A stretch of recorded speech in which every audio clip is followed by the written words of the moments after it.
This is Outdated, and welcome to episode 7 of Outdated Reviews. Today we are going to look at Ironsworn, a tabletop RPG of perilous quests by Sean Tompkin. So this is a hardcover, but interesting to note, it is a print on demand. Right? I had to order it and have them print it for me. So first thing, let's talk about the book itself. So we have hardcover. I could have ordered it softcover, but I like having hardcovers. I feel like if I'm going to do reviews, I would rather have them be hardcovers. It is digest size. So as an example, there's a Monster of the Week, not opened yet. I'm going to do a first look on that later. But boom, they're the same size. The only difference is Monster of the Week has a curved spine. You can see right there, where this is flat spine. The thing is, this book is all black and white on the inside.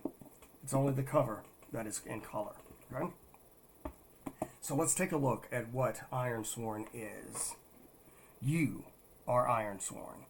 In the Ironsworn tabletop role-playing game, you are a hero, sworn to undertake perilous quests in the dark fantasy setting of the Ironlands.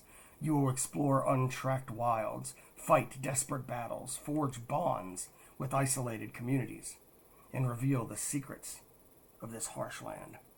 Are you ready to swear iron vows and see them fulfilled, no matter the cost? There are 3 ways to play. Oh, that's 2. There are 3 ways to play, right? Guided. One or more players take the role of their characters while a game master, GM, moderates the session. Co-op. You and 1 or more friends play together to overcome challenges and complete quests. No GM required. Or solo. You portray a lone character driven to fulfill vows in a dangerous world. Good luck. And again, no GM required. This is what really attracted my attention. That it is a solitaire game, or it can be. I can play it completely on my own. And the way the system works is actually quite fascinating. So what's included in here? So quest-driven mechanics and fast, flexible character creation, storybooks and creative prompts to eliminate game prep and push your adventures forward with or without a GM. A setting guide for the Ironlands, a rugged and treacherous peninsula at the edge of the known world. Inspiring tools to customize your setting and fine-tune your gameplay experience. And extensive advice, examples, and options for exploring the story of your characters and their faithful vows. So, again, this is printed on demand. If I'm not mistaken, you can go to either ironswornrpg.com or drivethrurpg.com, and you can get this information, the Ironsworn PDF, for free. It's just there. You know, just go do it, print it, play it, or just use a tablet or laptop and play it. So that is just amazing. I just had to, after I'd read it, I had to get a copy of it and use it. They've actually expanded it with Ironsworn Delve. They've actually made a sci-fi version, Starforged. This is very much based on the, give me a minute, I'll remember the name of it, Powered by the Apocalypse engine. It's based on it. So, but it's a pretty loose base, I would say. So your character will have stats from like 0 to maybe 4 or whatever. I think you have to have 2, so like 2 to 5, something like that. And you'll have different abilities, assets they're called, that may give you a +1 in certain things. What you will do when you want to do an action, if you're playing by yourself, is you will grab a 6-sided die, which is your action die, and 2 10-sided dice. The 10-sided dice are your opposition die, right? And you're going to roll those 3 dice. You're going to look at the 6-sided die and add whatever bonuses or penalties you put to it. And you're going to compare that result to the 2 10-sided dice. All right? So, sake of argument, let's say I roll 2 10s and a 6. Right? I roll 2 10-sided and a 6-sided. And my roll on the 6-sided is a 4, and my total bonus added is a 3. So that makes my roll, my action, a 7. If both 10-sided die are below 7, if they're less than 7, it's what we call a strong hit. You nailed it, right? So it would have to be a 6 or below on both 10-sided dice. If one of the 10-sided die is below 7, because that's what I rolled, but the other one is equal to or above 7, that is a weak hit. That is a, yeah, you succeed, but. And something is introduced to make it a little more complicated, right? If both dice, 10-sided die, are higher than the number you rolled, or equal to the number you rolled, that is a flat-out failure, and you're in trouble. That's how the system works, right? And it has all these oracles and stuff in here to go to figure out what things are, and you use your own imagination to create a story. So I actually plan to do like a series of me playing role-playing games with myself. And when I do that, because I've seen that that's been done, I've really enjoyed them. I'm probably not going to be that good at it, but it'll be cool to try. And this is one of the ones I thought about doing it with. I know what my first one's going to be, and it's, you know, it's not this, but we'll see. So let's go ahead and get into the book. Now remember, this is a print on demand. So let's go ahead and look at the binding. So what you see here, yes, there is an eye, but it is not sewn binding. This is glued. You can see the glue right there. There's no stitching because it's a print on demand. So basically, they would have printed this, right? And they would have had the softback cover that could have been glued to the outside, or they'd have the hardback cover that they would glue the pages here too, right? And that's what it is. That's the way these books are designed, right? I'm hoping that it will last over time, this style of print.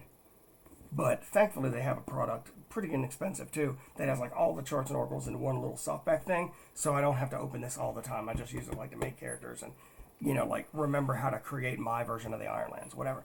So because of it being a print on demand, it's kind of plain Jane, right? It's very simple. Here's your table of contents. And here's a good example of like the art. It's black and white art. I don't think there's a problem, and it's not even, I mean, I feel like these are photos, honestly. In most cases, these may be photos, like, or stock footage of something. I felt, a couple of times there, I felt like I was, not here. I felt like I was, like, looking at stock photos from the show Vikings. Honestly, there are times when I thought, is that where this came from? Not that one. That one. That one always makes me think of the show Vikings, right there. But basically, this book shows you how to create a character, how to create your own version of the Ironlands, how to play the game and tell, there's the Ironlands right there, how to play the game and tell stories within the Ironlands, how to use the oracles to make decisions. It has a bestiary, as you can see. Here's some oracles, and here we go. Now we're getting into some oracles, right? Lots of oracles. And it really goes into a lot of detail on what the gameplay loop is. So here's an example. You start here. Fiction. Envision the situation and your intent. So, my character is in a tavern that's been emptied out, except for two guys that are coming in through the main door, and they've kind of lured me in here to beat the crap out of me. There are empty tables and chairs all over the place, a couple of windows, one on each side of the room, on the north and south walls. I'm against the east wall. They are coming in the door on the west wall. There's the fiction, right? Mechanics, make the move and resolve the outcome. So I'll choose an action I want to do.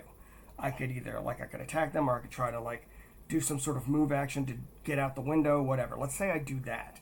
I'm going to run towards one of the windows, jump on top of one of the tables that are there, and use that to propel myself out the window and escape, right? So I'm going to make the move and resolve the action. So I'm going to roll it. Let's say I roll and get a strong hit. I'll apply the outcome to the current situation. I break through the glass completely uninjured. I'm outside. It's going to take them a minute of shock to figure out what to do, and I'm going to get up and start running, right? That's where we're going to flip back here. What happens if it's a miss? Okay, we could have fun with this. Maybe I jump off the table, and the glass in the window is way stronger than I thought, and I basically face plant against it. Or I jump on the table, but the way the table's designed, it just flips over and lands on top of me and I'm on the floor, right? What if it's a weak hit? I bust through the glass, but the glass cuts me up in places and I take a couple of points of damage. Boom. Now I go back here. What do? In the case of the strong hit, I get up and run. In the case of the weak hit, I have to decide what I'm going to do. I'm probably still going to get up and run, but I've lost health. Now, you only get a maximum of 5 health in this thing. I'm going to probably have to come up with a way to heal. Now, I have to start thinking about that, right? If it's a flat-out miss, I'm going to have to stand back up, hopefully be able to defend myself against these guys until I come up with a new plan. And it sounds like it won't be jumping out a window, right? That's kind of how this works. And so you just keep telling the story. Like, I love that image with this thing coming up in the boat. That is so cool. That's where you get the elements of fantasy in here a little bit. But this is, for lack of a better term, this system and what it does, it's a masterpiece. It really is. I mean, like, the way it's explained and all that. I only have one complaint, and I think it's a reasonably significant complaint. When it talks about assets, like here, having a companion, which is a horse, that's an asset. And they all have abilities and stuff, right? I looked multiple times. Matter of fact, I'm going to use the table of contents right now to show you what I mean, okay? Multiple times, I tried to find a list of the assets. It says go to page 21. It says assets. There's nothing else listed for assets. I go here. It shows how to read an asset. In this case, it's a path called Slayer. But when I flip through, there's only a few examples. The assets aren't actually in here. That's a pretty big complaint, I have to tell you. Now, in fairness, there's asset cards that you can buy and have printed, which I did do that. But I think you can get them on PDF for free. So I could just get those too. But if it's going to be an all-in-one solution, this is the one. It needs to be in here, right? So, that being said, the ability to play an RPG alone, completely alone, is just awesome. It's a really cool option. Just giving yourself over to telling the story, accepting that, you know what, I may die. My character in this story may die. That's fine. That was their story. Make a new character. Maybe have them exist in the same world. Just tell a new story. Maybe they'll even run across your corpse. Loot your gear, right? Like, make it a living, breathing thing. I love that. And this has become a pretty big deal. I highly, highly recommend it. And this review isn't lasting nearly as long as the others usually do. It's because I probably forgot to tell you about the sponsor I don't have, or the review copy I don't have, because this is my copy. So, on a score of 0 to 10, I'm giving Ironsworn a 9.5. It is a 9.5. I think that I would have liked the assets to be in the book. That's the only complaint that docked it.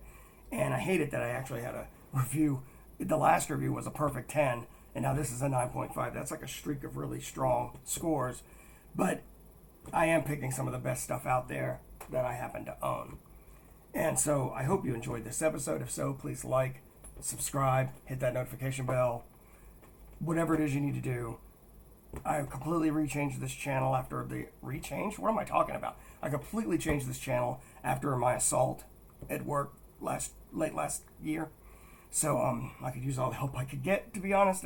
This is something that during the summer when I'm not at work, I'm trying to have this activity get me through the day, along with, of course, spending time with my family. But this takes up not nearly as much time as old stuff did. And thank you so much for watching, and I will see you next time on Outdated Reviews.